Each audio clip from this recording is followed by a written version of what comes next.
Сәлем баршаңызға. Бүгін біз сосискім тесте дайындайтын боламыз. Өте дәмді әрі жұмсақ болып шығады.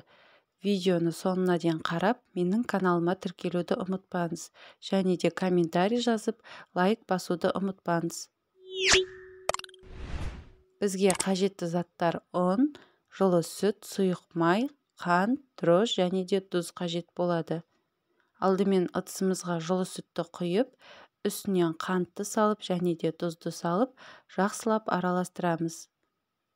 Одан кейін үстінен дрожжды салып, тағы да араластырамыз. 10 минутқа жылы жерге бетін жауып қойып қоямыз. Мінекей осылай дрожж көтерілу керек. Енді үстінен сұйық майды құйып, електен өткізілген ұнды аз-аздан бөліп отырып саламыз. Ұнды міндетті түрде електен өткізу керек. Енді қолымызбен қамыр илейтін боламыз. Мінекей қамыр дайын, үстінен аздап сұйық май құйып, бетін жауып, жарты сағатқа көтерілгенше қойып қоямыз. Мінекей қамыр дайын болды, үлпілдеп көтеріліп шықты. Қолымызға аздап сұйық май құямыз және де қамырды жаятын боламыз. Қамырды жайған кезде ұнды сеуіп қажет емес.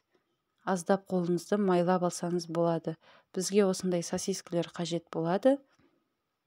Енді қамырды дөңгелек етіп жаямыз. Қатты жұқа не қалың болып кетпеу керек.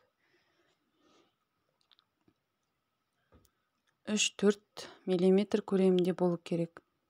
Мінекей осылай қамырды дөңгелек етіп жайып аламыз. Енді ұзынша етіп осылай кесеміз.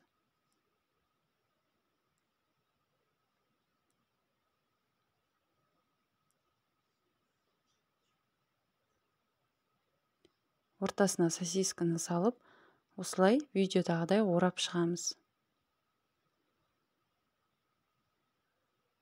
Алдын ала осы кезде пешімізді 170 градусқа қыздырып қоятын боламыз.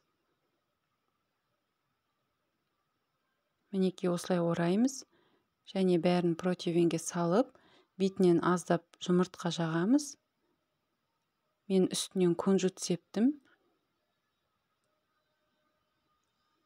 Бетіне өз қалауынша себуге болады. Енді қызып тұрған пеште 170 градуста 25-30 минут көлемінде пісіріп алатын боламыз. Мінекей сосискім тесте дайын болды. Осындай өте дәмді, жұмсақ, әдемі болып шығады.